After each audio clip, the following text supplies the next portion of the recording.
Hey, I'm going to show you how I make my mouth coils. The kinds that I make, I'm not even sure what they're called. The ones that I do make, these are them right here. And these are not the Cressy braided type mouth coils. These are different, but I prefer these ones over the Cressy type braided mouth coils for two reasons. One, I find I get better reactions with these, and number two, I can make bigger mouth coil. I can get up to 75 feet without it being too bulky to have in my mouth. So I like to be able to get them in my mouth discreetly. And so we're going to get into right now everything we're going to need to make them. First, we're going to need crepe streamers. And they're easy to find. You can find them at all your party stores. I buy mine from the dollar store here in Canada. And they cost about $1.25 for two of them. Now, the two of them, I can make 10 mouth coils at approximately 50 to 60 feet. You're going to need a piece of paper.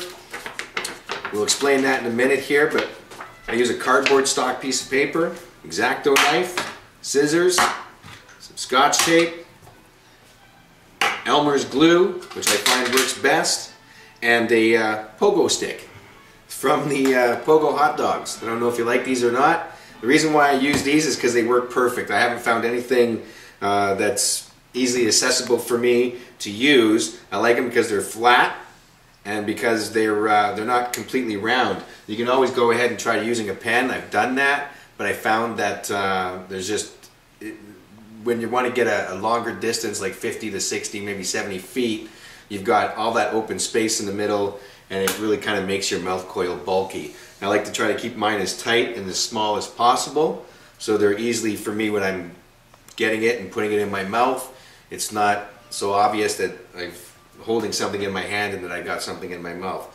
So we got the pogo stick, again, X-Acto knife, scissors, glue, piece of paper, and of course your streamers. They come in all kinds of colors. We got blue, we got white, we got yellow, and so many other colors. So you can make your own for like Halloween if you wanted to use an orange and a black, or for Christmas colors if you wanted to do a red and white. If you want to do rainbow colors, you can get your rainbow colors. That's it. That's what you're going to need. And I'm now going to show you how you can make it. Okay, so the first thing we're going to do is we're going to make the strip of paper. As you can see, that I got a strip of paper here sticking out from the mouth coil, and there's a really good reason for that. Is because when you want to get started, you can access the starting point by pulling that paper out. And so what I do is use my pogo stick. I've already cut the paper to the length of the pogo stick. So really simple. I just line up the pogo stick to the edge of the paper. It doesn't have to be perfect. It's really not needed to be perfect. And then I just kind of cut a strip off. And we use the, so we got a roll here. And what I do is I just kind of roughly eye the measurement. I want it to stick out a little bit. Of course, again, as you can see, it's sticking out a bit. And I don't know, that's what, maybe an inch. Doesn't have to be that long, but so yeah, so there's about approximately a good length. Like I said, doesn't have to be perfect. I'll just give that a cut. Whoops. Try to make it straight though. There we go. Make sure I didn't cut too much off of that. There we go. That's still good. So there we go. We've got our strips. I make usually a few of them to start off with. So that's the first thing you want to do. We'll kind of show you how we get started here. Kind of have, first thing you want to do is you want to measure out your paper, your crepe paper here. So if you wanted 50 feet, you measure out yourself 50 feet, but take into account that because it's got the wrinklies here, you know, when you stretch it, you're going to get about 10% more distance on the paper. And it's a pretty strong piece of paper, but of course, like any other paper, you pull it hard enough and it'll rip. So first thing I do is I just kind of clean off my edge. Doesn't have to be perfect, just kind of cut a close to the straight line as I can. And I have that. Now, if we can move the camera a little bit, you see I kind of have the the crepe paper here hanging off the edge, and I put my body against it so it kind of holds it there, and I can actually then stretch the paper out, and that'll come in really handy. I find it works best for me. So we take our piece of paper that we've taped, or that we've cut. We'll take a piece of Scotch tape. We'll place that close to the middle as we can. And then we're going to place that on the end of our crepe paper, the streamer. So we got a net, it's sticking out on one end, sticking on the other end. Doesn't have to be perfect, just as long as you have something to be able to pinch, to be able to pull the beginning part out. So that's first stop right there. Then we're going to use our little pogo stick. It's the reason why I love it so much. Works perfect. We want to make sure that we start near an end, because we're going to eventually slide this off, and you put it right in the middle. You got more of a distance to slide it off.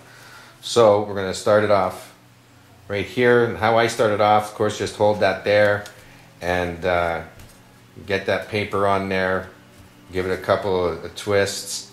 So I give it a tight pull, not overly tight, but pretty tight. It's, I can get that stretched out so all those wrinkles are straightened right out, and then I'll just start to wrap it. And if you keep it relatively straight, it's really easy. It's not going to really overlap, but you just want to kind of keep an eye on it so it doesn't overlap too much, and then begin rolling it towards you. And as you get to a point where it gets close to close to you, you kind of give some slack on the paper, put your weight again to the table or whatever, stretch it out, and begin rolling it up again. So this one here is going to be about 50 feet long. So, well, I measured it out to about 45 feet, so it's going to give me about 50 feet of Mouthcoil. And so I just keep rolling this up. And when I get close again, pull it out, stretch it out, and begin to roll it towards me. Just keeping an eye, keeping a watch that it's not overlapping too much, and just keep rolling it up. The more you do this, the faster you kind of get at it. It doesn't really take long to do it. It takes maybe, depends on your length that you're going to make, but it takes maybe 5 minutes, 7 minutes. But the thing about this is when you have this finally rolled up, you're going to be cutting it in half. So you're actually going to get two. And so I'm not going to bore you with rolling this up, and we'll come back and we'll kind of show you when we're at the end. Okay, so we're near the end now. We're just going to finish wrapping up the last little bit.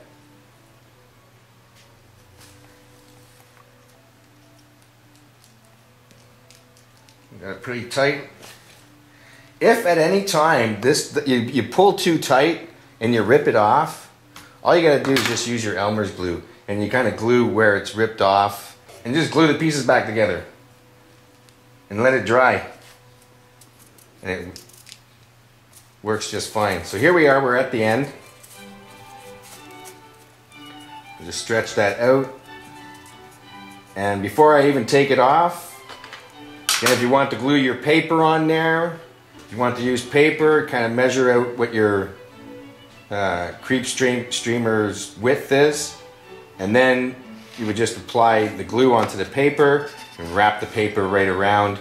Do that before you end up cutting this. I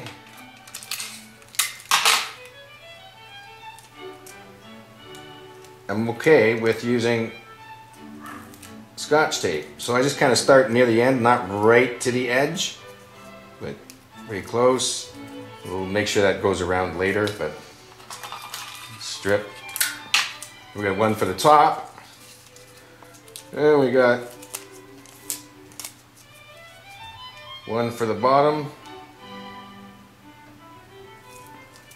The reason why I don't go right to the edge is because if there's not perfectly rolled up, it's not clinging to more than just the top piece of crepe paper there. So there we go. So we got that done, taped up. Now we're going to remove this. I kind of use my fingers here and I hold onto here as I slide it off, and it just comes off.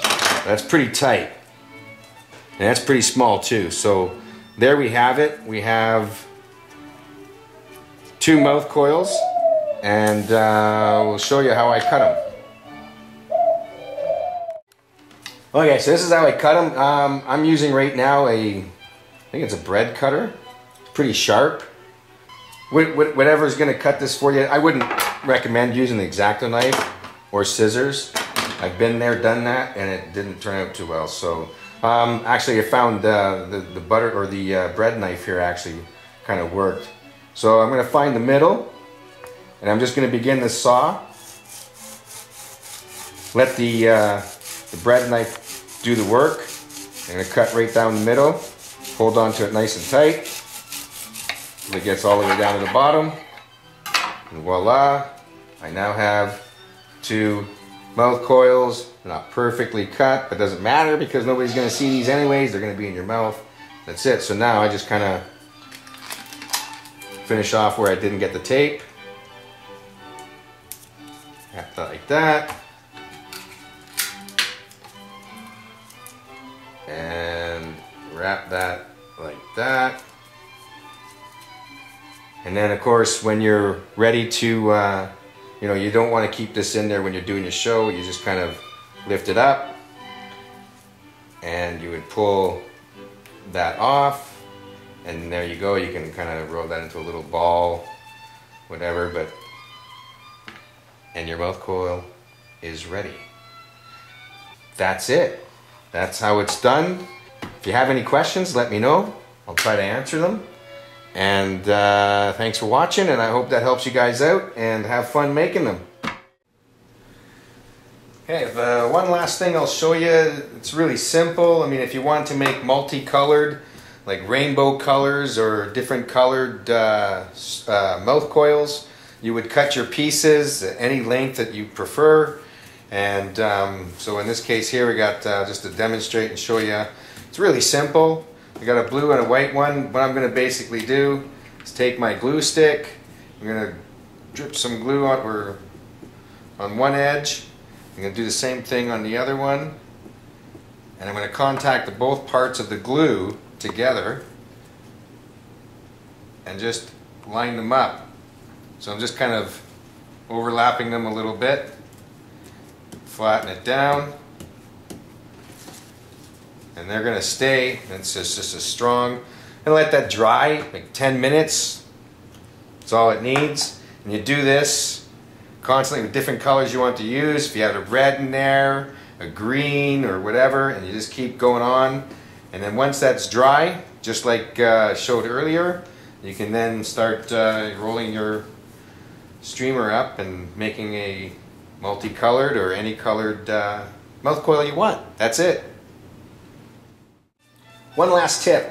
What they usually tend to do is they end up gluing them together, so it's hard to kind of pick it off without ripping it, and you might not even be able to find where they've glued them together. So I just kind of sometimes I'll take the first layer off, get my finger in there, feel around till I find, there it is there. It's kind of stuck to a few of them. I kind of pull that off and find there it is right there. Then I can just rip that off. I'll clean up my edges by cutting that piece off, and I'm ready to go. That's it.